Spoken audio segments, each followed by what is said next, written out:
Bonjour mes chers étudiants, on se retrouve à la séance 6 donc pour boucler le cycle vente client.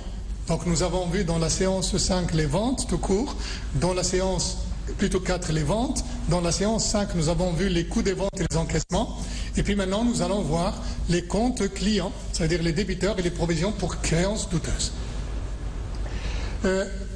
Comme on l'avait précisé au départ, la même chose qui se fait, donc on doit identifier les soldes des comptes, on doit calculer les risques d'anomalies significatives par assertion, identifier quels sont les contrôles clés et puis passer aux tests et les procédés de corroboration et la collecte des éléments probants. Donc nous allons faire le même travail au niveau des comptes clients. Toutefois, les comptes clients, c'est des comptes qui concernent le bilan et par conséquent les assertions qui sont relatives au bilan, donc c'est des assertions un peu différentes des assertions du CPC. Et vous voyez à ce niveau-là, donc, c'est-à-dire dans cette opération de vente, au départ on avait dit vente avec débiteur, et puis vous avez les encaissements, et puis vous avez donc maintenant les provisions et les créances douteuses.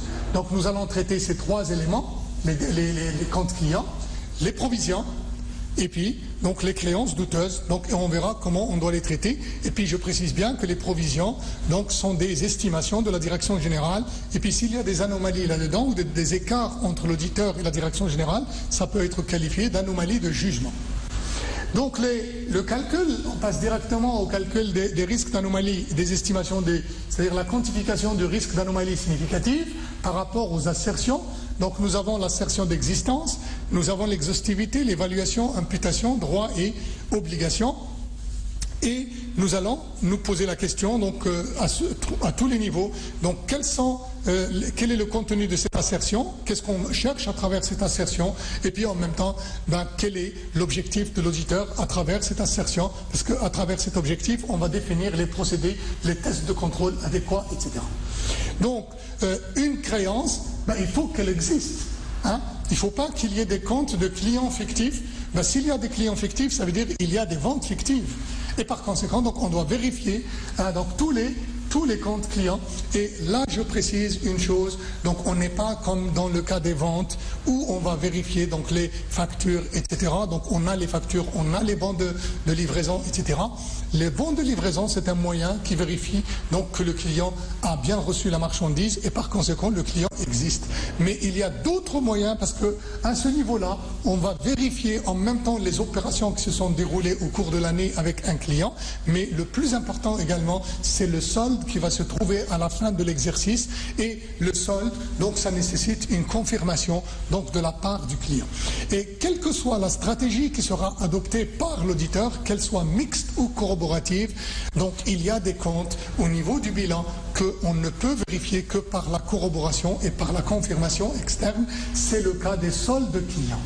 Les soldes clients, les fournisseurs, les soldes en banque, donc on doit les vérifier par donc, confirmation externe. Et la confirmation externe, c'est un procédé de vérification qui entre dans la corroboration.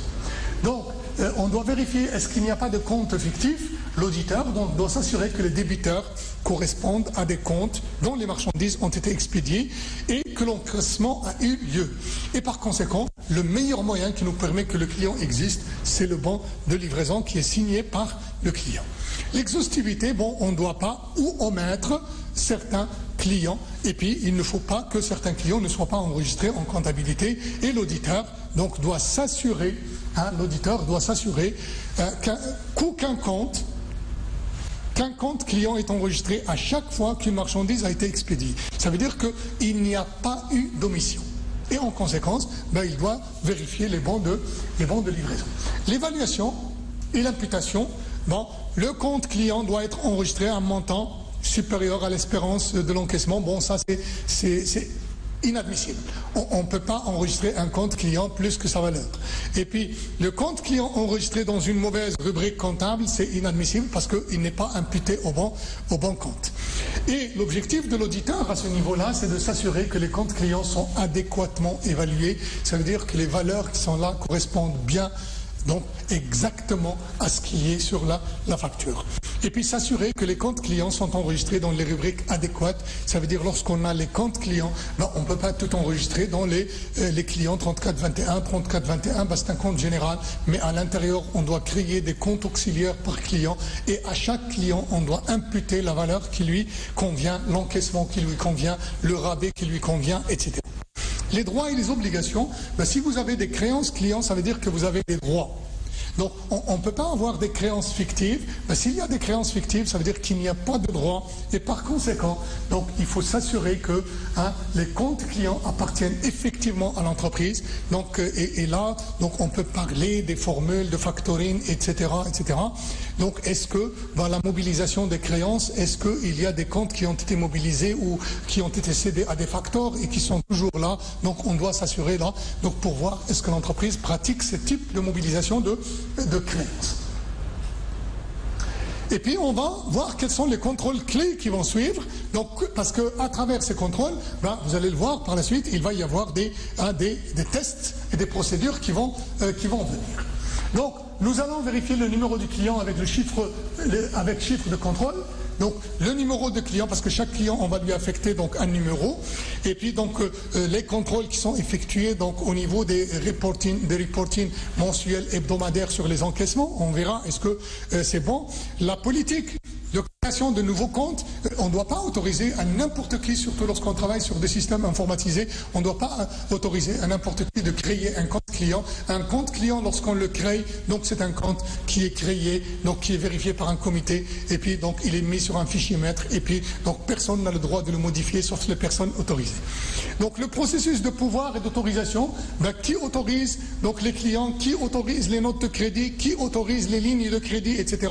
Donc les rapports d'exception sur les nouveaux clients, donc lorsqu'il y en a, les messages d'erreur, on avait dit donc que ça c'est relatif donc à des travaux informatiques, donc et puis les écrans ils peuvent générer donc des messages erronés, etc. Et puis les logiciels de dite générale nous assistent à ce niveau-là. Les sommaires chronologiques et les sommaires détaillés donc des comptes auxiliaires clients, parce que nous avons des périodiques, des reportings mensuels, etc. Donc on voit toutes les opérations client par client. On peut avoir des graphiques, etc. Donc des révisions indépendantes des sommaires chronologiques. Donc qui va faire ces révisions? Et puis un processus de radiation, comme on a dit, on ne peut pas créer un client par n'importe qui, on ne peut pas radier également un compte client par n'importe qui, parce que sinon on va s'amuser à créer des clients fictifs et à radier quand on veut, et là ça va créer des manipulations donc de l'information financière. Et puis la politique d'émission des notes de crédit, donc pas n'importe qui doit émettre des notes de crédit, des autorisations de crédit, et puis tout doit être documenté sur des PV, et la politique d'escompte concernant les paiements, etc. Donc doit être clair. Quand est-ce qu'on accorde un escompte de paiement, quand est-ce qu'on accorde un rabais, remise, ristourne, etc. Donc chaque chose doit être documentée, et puis on doit connaître les sources d'autorisation. Sur cette base-là, donc on va mettre en place des procédés de vérification, des procédés analytiques, des procédés de vérification de type observation, de type inspection, confirmation externe, etc. Donc là, on est au niveau des procédures analytiques. Donc il faut voir donc qu'est-ce qu'on attend de ces soldes de clôture, et puis analyser les variations et les tendances. Donc on peut utiliser donc les variations concernant les tendances, les délais clients, les délais de rotation des clients, les délais de paiement. Donc on se réfère au procédé donc des comptes, plutôt de l'analyse financière. Les soldes débiteurs. Les soldes, donc on doit analyser les soldes de l'année passée par rapport à cette année. Le classement par échéance, ça veut dire une balance datée, ce qu'on appelle une balance âgée ou bien une balance datée.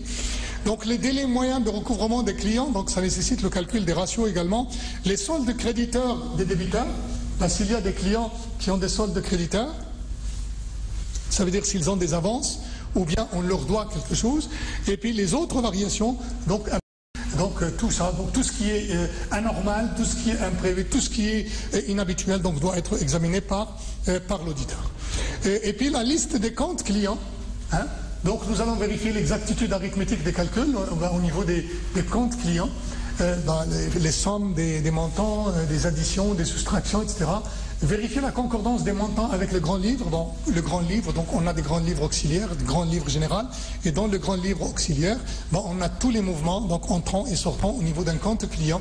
Et puis il faut vérifier est-ce que tous les montants des encaissements ont été imputés, est-ce que tous les montants des ventes ont été imputés, et puis est-ce que le solde est donc le solde comptable. Je parle du solde comptable parce que ce solde comptable, encore il faut le vérifier par une confirmation externe au niveau du client en envoyant une lettre, donc ou tout moyen. La lettre doit être envoyée, comme on va le préciser par la suite. La lettre va être envoyée par l'auditeur, rédigée par l'auditeur, envoyée par l'auditeur et reçue par l'auditeur pour donner donc une bonne fiabilité donc aux éléments probants, parce que s'il est envoyé par le client ou l'entité à auditer, bon, il perd quand même de fiabilité.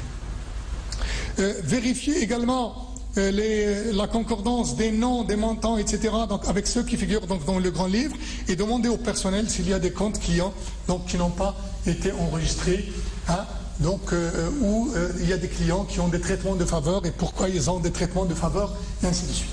La confirmation. Bon, nous allons demander donc pour les clients significatifs, donc on doit demander donc des confirmations des soldes débiteurs donc qui découlent de ces opérations, et puis on va envoyer des lettres comme je l'ai précisé, donc résumer les résultats et mener une investigation sur les écarts s'il y en a, hein, en examinant les documents justificatifs, et puis donc prendre des renseignements auprès des commerciaux, auprès des clients, etc. s'il y a lieu. Là vous avez donc un ensemble de travaux qu'on doit faire également. Obtenir les balances des débiteurs à la date de confirmation choisie, sélectionner les comptes à confirmer. Bon, ça c'est les travaux qu'on doit faire lorsqu'on doit pratiquement utiliser les sondages.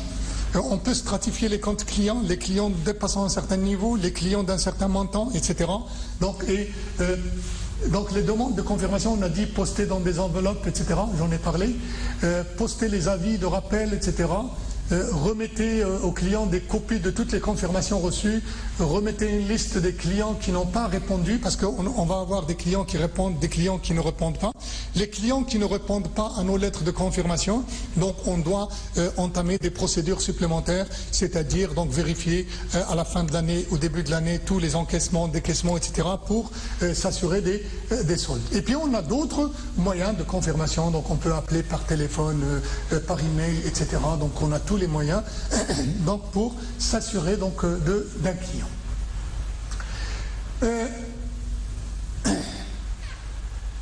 Donc on doit également donc suivre donc ces confirmations. Et puis s'il y a des opérations, donc il faut consigner dans un dossier, bon, toutes les opérations, ben, s'il y a des groupes, donc l'entreprise fait des opérations avec des filiales, des personnes qui ont donc un intérêt avec l'entreprise, etc. Donc c'est-à-dire les opérations liées. On doit s'intéresser donc de manière très très précise à ces opérations liées. Et puis on doit, s'il y a des clients en devise, on doit s'assurer que les conversions à la fin de l'année ont été faites. Est-ce qu'il y a les écarts de conversion ont été calculés? Est-ce que les provisions ont été bien prises en considération? Donc la communication, donc les éléments significatifs relevés, donc est-ce qu'ils ont été notés donc pour communication à la direction? Donc on doit les noter, on doit voir quelles sont les conventions comptables pratiquées par l'entreprise, donc au niveau du secteur d'activité, quelles sont les conventions comptables retenues au niveau de l'entreprise, s'il y a des changements.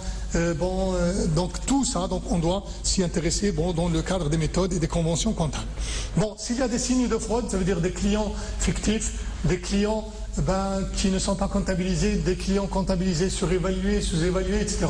Il faut identifier bien évidemment ces fraudes, et puis il faut évaluer l'impact sur les assertions des dirigeants, et puis demander des explications à la direction, et tout ça, ça doit être fait donc par écrit. Donc les procédés supplémentaires, donc il faut additionner les balances, donc là les balances AG, contrôler l'exactitude des classements chronologiques des clients, et puis pour ce qui est des débiteurs importants, ça nécessite donc un traitement particulier et une vérification particulière. Concernant maintenant les provisions. Les provisions, donc ça relève des estimations de la direction générale. Donc lorsqu'on a des comptes clients douteux, donc premièrement, donc il y a des règles au niveau marocain c'est-à-dire on ne peut provisionner que s'il y a des lettres de rappel, s'il y a donc le passage par un avocat ou huissier de justice, etc. Donc on ne peut pas venir et déclarer un client litigieux. ou douteux. Et par conséquent, donc on doit faire des estimations en se référant à l'historique, c'est-à-dire combien de clients litigieux dans le passé ont payé, combien ils n'ont pas payé. Et sur la base de ces estimations historiques, on peut établir des estimations comptables donc pour établir un petit peu de façon raisonnable les provisions pour créances douteuses donc qui vont donner lieu à une écriture comptable au niveau de l'actif avec un crédit et au niveau des dotations d'exploitation au niveau des charges. Donc, et bien évidemment, il faut vérifier est-ce qu'il y a des informations qui sont fournies au niveau des états d'information complémentaires. Donc, il faut s'assurer également que les provisions pour créances douteuses sont rattachées donc aux comptes concernés. Et puis, est-ce qu'ils ont été comptabilisés donc au niveau de l'exercice? Donc là, on doit s'intéresser donc à ce travail-là et puis on doit discuter avec les dirigeants quelles sont les méthodes qu'ils ont utilisées pour établir ces provisions et comment ils ont procédé donc pour faire leur jugement.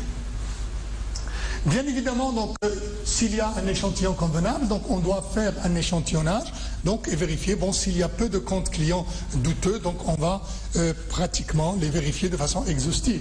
Donc sinon, on doit procéder donc, aux montants les plus importants à vérifier, et puis après on passera au montant inférieur au seuil d'importance relative, et puis on doit procéder par un sondage. Retracer donc un échantillon de paiement reçu à la fin de la période, les dépôts, etc. Donc examiner toutes les notes de crédit, donc ça c'est relatif pratiquement à tout.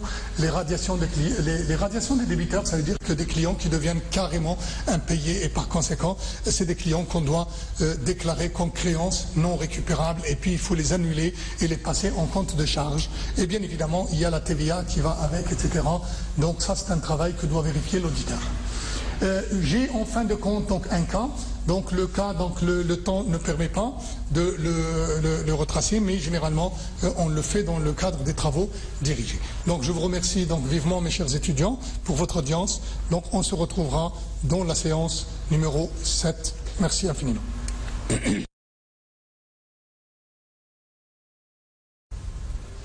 Bonjour mes chers étudiants, donc nous arrivons à la séance numéro 7 qui prend comme titre les salaires et les avantages sociaux. Bon, normalement nous devons traiter donc juste après les ventes, le cycle vente client, nous devons traiter les achats et les fournisseurs, mais c'est pas grave, on va la laisser à la séance 8. Bon, l'audit des salaires et des avantages sociaux, ça nécessite les mêmes procédures pratiquement d'audit, donc un programme d'audit, donc des contrôles clés et puis donc des tests de contrôle et la mise en place des procédés de corroboration pour la collecte des éléments probants. Bon, nous allons parler un petit peu donc des composantes du salaire. Ben, les composantes du salaire, c'est le salaire brut, c'est les primes, c'est les indemnités, c'est les avantages sociaux, c'est les avantages en nature, etc. Donc, et puis il y a des retenues à la source, des retenues donc fiscales et des retenues parafiscales de type CNSS, CIMER, assurance, etc. Et puis il y a des parts patronales et des parts salariales, il y a des cotisations donc à des associations, par exemple les œuvres sociales, etc. Donc qui sont faites par l'entreprise ou bien par le salarié lui-même. Donc le cycle, ça s'appelle donc cycle des salaires. Et puis nous allons, comme nous avons dit la dernière fois, donc les charges décaissables donnent naissance à des dettes et par conséquent, donc du moment qu'on va traiter les salaires, donc les salaires nous allons trouver donc le 61,7, ben, avec toutes ces composantes, ça veut dire la partie traitement et salaire, etc. et la partie charge sociale et puis les retenues à la source donc qui vont donner lieu à des impôts. Donc il y a trois composantes, il y a les salaires donc avec toutes leurs composantes, il y a les retenues à la source donc sociale et puis il y a les retenues à la source fiscale. Donc dans ce cadre-là, nous allons revenir sur la fameuse relation qui existe entre le CPC et le bilan en disant que les charges décaissables donc donnent naissance à des dettes et par conséquent, ben, lorsqu'on sert un salaire, donc dans sa composante brute ou nette, nous avons donc les charges, c'est-à-dire le CPC qu'on va toucher, en même temps on va toucher l'autre partie qui est la partie passive du bilan. Et la partie passive du bilan, donc ça concerne les salaires nets, ça concerne les retenues à la source de CNSS, ça concerne les retenues à la source également de l'impôt sur le résultat. Donc voilà donc ce que vous allez avoir, donc les salaires à payer, bon, les rémunérations donc incitatives, etc., c'est-à-dire de type prime et tout ça, les avantages sociaux à payer, les assurances collectives et tout ça, et puis les retenues à la source, et puis donc le décaissement du salaire qui peut passer par virement, par espèces, etc. Donc ce sont les composantes du salaire donc, que nous devons vérifier donc, au niveau de l'entreprise. Et le plan qu'on va faire, c'est-à-dire le programme, il va se baser sur ces éléments-là. On va identifier les opérations, on va définir les risques d'anomalies significatives par assertion, et puis nous allons faire les contrôles clés, les tests de contrôle s'il y a lieu, et puis les tests de corroboration qu'on va mettre en place, et puis on collecte nos éléments probants, et on va donc bien évidemment émettre soi-disant, donc avoir un petit rapport, un rapport intermédiaire au niveau des salaires. Les assertions que nous allons vérifier, donc nous avons deux catégories d'assertions, les assertions du CPC et les assertions du bilan. Les assertions du CPC, ça concerne les charges. Les assertions du bilan, ça concerne la contrepartie d'une charge, c'est-à-dire les dettes, à savoir donc les dettes concernant les salariés, les dettes concernant les organismes sociaux et les retenues à la source de l'État. Bon, revenons sur les assertions du CPC. Donc vous avez la réalité, l'exhaustivité, l'exactitude, la séparation des périodes et le classement. Donc l'auditeur doit définir des objectifs par assertion et par la suite il va définir, donc il va évaluer, quantifier le risque par assertion. En conséquence, il va mettre en place les procédés de vérification afin de collecter les éléments probants. N'oubliez pas que tout travail que doit faire l'auditeur, donc c'est un travail qu'il doit documenter, donc c'est-à-dire au moment de l'évaluation des risques, au moment de la mise en place des procédés, au moment de la collecte des éléments probants, comme on l'a dit, en quantité et en qualité suffisante. Et puis donc on va faire le même travail également au niveau du passif, sachant bien que donc on va vérifier l'existence, est-ce que ces salariés existent, est-ce que on a comptabilisé tous les salaires, est-ce qu'on a imputé, c'est-à-dire les salaires au bon compte, et puis ils ont été calculés correctement. Et puis donc n'oubliez pas que nous sommes en train de parler d'un passif, donc il ne s'agit pas de droit, il s'agit d'obligation. Voilà donc un peu les éléments. Et puis vous avez le détail au niveau des états d'information complémentaires, donc il ne faut pas l'oublier. Ça c'est le rappel des assertions, donc vous les connaissez maintenant, donc, je crois. Donc à travers chaque élément, l'auditeur, donc la réalité, c'est-à-dire l'auditeur, il va fixer des objectifs. Donc on va vérifier est-ce qu'il n'y a pas de salaire fictif. On peut créer donc des salariés fictifs, et puis ça c'est très courant dans certaines entreprises, surtout qui sont grandes, etc. Donc là où il n'y a pas un bon contrôle. Donc s'il y a un bon contrôle de système, je dirais un système de contrôle interne qui est parfait, donc où normalement il n'y aura pas de salariés fictifs, l'enregistrement des charges salariales, donc à plus d'une entreprise, ou l'enregistrement des salaires deux fois, donc c'est des éléments qui peuvent arriver. L'auditeur se fixe comme objectif de s'assurer que les salaires ne sont pas versés à des employés effectifs, et également il doit s'assurer que les charges sociales relatives au travail effectué ont été enregistrées une seule fois. Une seule fois. Donc c'est la partie réalité. Donc au niveau de l'exhaustivité, on a dit que l'auditeur doit s'assurer de l'enregistrement de la charge salariale dans sa totalité ou dans sa globalité. Ça veut dire qu'il n'y a pas eu d'omission au niveau des salaires. Et puis au niveau de l'exactitude, c'est une question de montant, c'est une question de date également, et puis que les salaires soient affectés aux bons salariés. Donc l'auditeur doit s'assurer que les salaires sont enregistrés au bon montant, à la bonne date, et puis versés aux bons salariés. Donc c'est les éléments clés donc, du contrôle à travers les assertions. Donc, et je rappelle que nous avons dit que les anomalies significatives donc, peuvent avoir lieu donc, au niveau des états de synthèse de manière globale, et puis au niveau de chaque assertion, c'est ce que nous sommes en train de faire dans le cadre de ce travail, donc, et puis dans le cadre de la programmation de ce travail de l'audit. La séparation des périodes, bien évidemment, on doit veiller à ce que les salaires soient comptabilisés dans l'année qui concerne, c'est-à-dire l'exercice comptable. Et par conséquent, il y a des primes qui interviennent en fin d'année, des indemnités qui interviennent, etc. Et par conséquent, on doit veiller à ce que ces primes et ces indemnités donc, doivent être imputées au bon moment, à la bonne date. S'assurer que les salaires sont enregistrés dans la bonne période. Et finalement, donc, nous avons le classement. Ça veut dire que les salaires doivent être comptabilisés dans les bons comptes. S'assurer que les salaires sont enregistrés dans les rubriques comptables adéquates. C'est la rubrique 61, plutôt 61. 61 exactement, c'est des charges d'exploitation. Et puis le poste 61,7. Maintenant il faut calculer les risques d'anomalies significatives par assertion. Ça c'est un petit rappel comptable, ça veut dire des comptes qu'on va utiliser. Je crois donc que vous êtes déjà familiarisé avec la comptabilité pour arriver à l'audit. Donc les salaires donc avec toutes leurs composantes, part salariale, part patronale, brute, etc. Donc, et puis la contrepartie, les rémunérations, c'est le net, les charges sociales à payer, y compris donc les parts salariales et patronales, l'État prélèvement sur traitement et salaire, donc c'est l'impôt sur le revenu, et puis les autres organismes sociaux, donc ça c'est la rubrique 44.3, le poste 44.3, 44.4, 44.5 autre chose, c'est-à-dire c'est autres organismes sociaux, c'est 44,8. Les salaires et les avantages sociaux maintenant. Donc nous allons voir quels sont les contrôles clés qu'on va faire. Bon, au niveau de l'entreprise, vous avez vu, donc on a parlé des ventes, on a parlé des RH, donc des technologies d'information, etc. Donc tout ça, ça nécessite donc des travaux donc, que l'entreprise doit faire. Bon, nous allons nous concentrer sur le RH. Donc, il faut donc qu'il y ait donc des règles, donc la réglementation de travail impose qu'il y ait des affichages de postes, et puis nous avons ça au niveau du manuel d'organisation. Dans le manuel d'organisation, on a tous les salaires, tous les postes qui sont spécifiés. Donc, si on veut créer un employé, bon, on ne peut pas permettre à quelqu'un de créer un employé sur le système informatisé. Donc, ça nécessite une autorisation spéciale, et puis ça fait partie des contrôles généraux. Et puis après, donc, il faut voir quels sont les avantages sociaux qui sont servis aux salariés. Donc, il y a des gestions des dossiers, donc chaque salarié a son propre dossier donc de recrutement, le contrat de travail, les promotions qu'il avait fait, le taux horaire salarial, etc.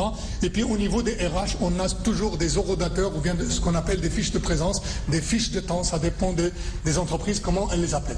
Et puis les salaires ils sont traités donc en relation avec un système d'information. Un système d'information, donc on utilise dans les entreprises des PGI, des logiciels de gestion intégrés, et puis on a besoin de créer donc un salarié, donc au niveau d'un fichier maître par exemple, hein.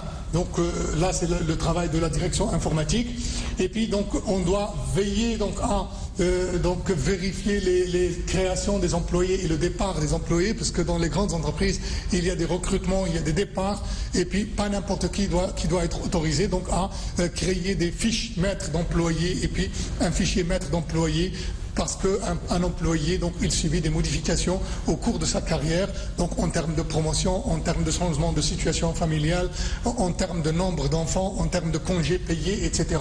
Et puis donc, ça veut dire que ces changements-là, donc informatiques, ne doivent pas donc concerner n'importe quelle personne. Bon, ça doit faire l'objet d'une demande d'autorisation, de modification au niveau des systèmes. Et ça, c'est un travail donc qui fait partie du contrôle interne. Donc, le temps qui nous est imparti dans le cadre de ce cours ne nous permet pas d'aller au-delà. Et puis vous avez les modifications que doit suivre donc un salarié donc au niveau de sa vie donc de l'entreprise, et les modifications, donc les distributions de chèques, des salaires, etc. Donc tout le processus, depuis la fiche de temps, depuis les pointages, depuis l'élaboration donc des salaires, le comptage donc de tout ce qui est avantage et tout ça, les retenir à la source, et puis jusqu'à ce qu'on délivre le chèque de salaire.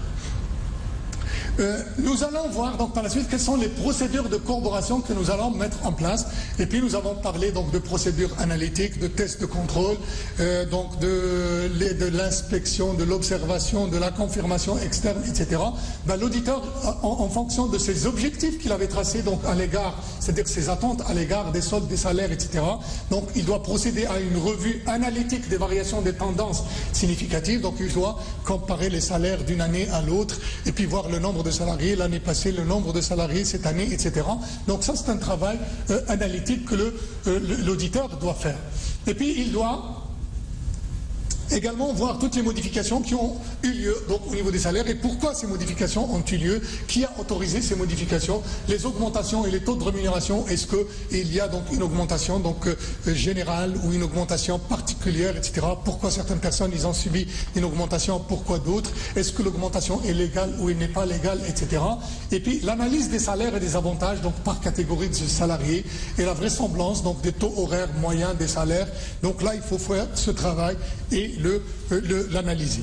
Et puis donc nous allons consulter le journal et le grand livre des salaires. Ben, le journal c'est un document donc auxiliaire, et puis vous avez les grands livres général et puis les grands livres auxiliaires des salaires pour voir est-ce que tous les salariés ont été tous les salaires ont été comptabilisés. Les opérations non comptabilisées, bon, il faut demander des informations complémentaires. Est-ce qu'il y a des salaires ou des avantages qui n'ont pas été comptabilisés? Est-ce qu'il y a des employés effectifs? Est-ce que les employés dans les conditions contractuelles sont inhabituels, donc comment ils ont été traités, et puis il faut les vérifier, pourquoi ils ont ces conditions inhabituelles. Bon, en tout cas, tout ce qui est inhabituel, tout ce qui est un peu qui sort de l'ordinaire, donc il doit être évalué. Et puis il faut voir les contrats dont les dirigeants ils ont avec l'entreprise, les types de salaires et avantages dont ils bénéficient. Bon, s'il y a beaucoup de salariés, donc l'auditeur doit procéder par sondage. Donc c'est tout à fait normal, comme les achats, comme les ventes, etc. Et lorsqu'on va procéder par sondage, donc on doit sélectionner un échantillon représentatif par catégorie de salariés, etc. Et puis nous allons déterminer la taille de l'échantillon optimale. Nous allons donc mettre les tests de corroboration, les tests de contrôle, et puis donc tous les procédés nécessaires pour collecter les éléments probants, pour nous assurer que les salaires sont réels, sincères, etc. Comparer donc le nom, le classement, etc., le numéro de pointage avec les autorisations d'embauche, etc. Donc chaque salarié au niveau de l'entreprise, il a un matricule. Donc il y a des fiches de pointage. Ça peut être des fiches de pointage manuelles, ça peut être des horodateurs, ça peut être donc beaucoup d'éléments donc, qui permettent donc une signature électronique ou autre. Et puis il faut retracer donc le taux de rémunération des salariés donc, dans le temps. S'il y a des conventions collectives dans le cadre de certains secteurs, par exemple les banques, etc., il faut voir est-ce que les salaires respectent les conventions collectives. Retracer les heures de travail effectuées et voir un peu les cartes de temps et de pointage.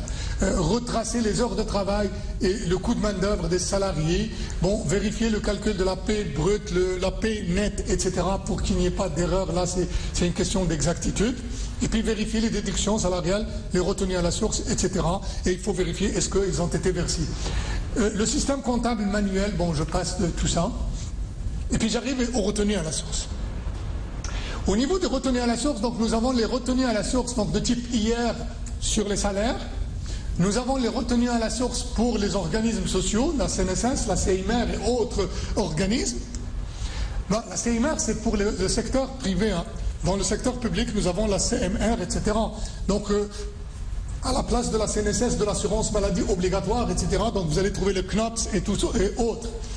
Et le sommaire donc, des déclarations fiscales, donc au niveau des salaires, par exemple, donc on a des déclarations de la CNSS, on a une déclaration mensuelle. Au niveau des salaires, on a des déclarations donc, de retenue à la source donc, qui est mensuelle, mais il faut également faire une récapitulation donc, au mois de février. Donc c'est ce qu'on appelle l'état 9421, donc qui permet de regrouper tous les salaires de tous les salariés, donc de toute l'année. Donc ce qui fait que ces chiffres-là, on doit les corroborer donc avec le CPC, on doit les corroborer également avec les états d'information complémentaires, parce que dans les états d'information complémentaires, on a donc des tableaux concernant le détail des comptes du CPC. On doit les corroborer également avec le journal de la paix, le grand livre. Donc c'est un petit peu l'ensemble des éléments que nous allons vérifier donc, au niveau des retenues à la source. Donc, de manière générale, donc vous avez tout ce qui est salaire, donc tout ce qui est gestion des salariés, donc tout ce qui est traitement informatique des salariés, donc les fiches de paie. Il faut s'assurer que les fiches de paie ont été bien remplies. Il faut s'assurer également que le journal de paie, donc parce que au niveau de l'inspection de travail, on a deux documents, donc deux livres de paie qu'on doit cacheter au niveau de l'inspection de travail. Donc c'est le livre de paie et le livre des congés payés. Il faut s'assurer que les congés payés ont été comptabilisés. Il faut s'assurer également que tous les salariés ont été enregistrés dans le livre de paie. Il faut s'assurer également que les bulletins de paie ont été servis aux salariés. C'est des éléments qui sont exigés par le règlement de la réglementation du travail au Maroc. Il faut s'assurer également donc, que le statut donc, des salariés donc, est affiché. Il faut s'assurer que l'organigramme est affiché. Il faut s'assurer donc, que l'entreprise respecte la législation du travail. Donc voilà donc grosso modo donc, les grands éléments donc, concernant les salaires. Donc c'est un traitement qui n'est pas aussi compliqué que ça. Donc là, les éléments que nous avons vus, ce sont les éléments les plus importants. Et par conséquent, donc, le traitement est beaucoup plus facile, c'est-à-dire une fois que vous avez traité un cycle, les mêmes procédures vont se répéter, donc le même programme va se répéter. La seule chose qui va faire la différence, c'est le cycle lui-même, parce que collecter des éléments de salaire, donc c'est pas la même chose que collecter des éléments donc, concernant les factures, etc. Je dis un tout petit mot. Lorsqu'on va fixer donc, le seuil de signification, on a un seuil de signification au niveau de l'entreprise de manière globale, mais lorsqu'on va travailler au niveau du salaire, il faut faire très attention. Ce seuil d'importance relative ne peut pas être applicable au niveau du salaire. Pourquoi? Parce qu'au niveau des salaires, vous pouvez trouver un PDG donc, qui a 200 000, 300 000 de dirhams de salaire, comme vous pouvez trouver un employé, une femme de ménage, donc un employé auxiliaire, etc., qui touche un SMIC. Donc, si vous prenez le seuil d'importance relative, donc ça veut dire que vous allez exclure une bonne partie des salariés. Donc, les salaires les plus importants, on doit les vérifier en totalité. Donc, et les salaires moyens, donc on va faire des strates, donc des petits salaires, des salaires moyens et des salaires donc importants. Les salaires importants, on doit les vérifier. On doit vérifier les contrats qui existent entre les dirigeants et l'entreprise en matière de salaire, avantages en nature, avantages sociaux, etc. Et puis, donc, on doit faire des échantillonnages donc, par rapport aux salariés dont le salaire est inférieur au seuil de travaux. Ça veut dire qu'on doit redéfinir un seuil de travaux qui peut être la moyenne des salaires. Voilà donc de manière globale. Et puis n'oubliez pas que tout le travail de l'auditeur doit être un travail qui est documenté. Ça veut dire que ce soit au niveau des tests, au niveau les tests de contrôle, au niveau de la collecte je dirais des éléments probants. Et s'il y a des anomalies, donc on doit les corriger. Donc, et puis on doit faire les tests jusqu'à ce que, donc c'est-à-dire on doit s'assurer qu'il n'y a plus d'anomalies. Voilà de manière globale mes chers étudiants. Donc merci infiniment et on vous laissera donc à la séance prochaine, Inch'Allah.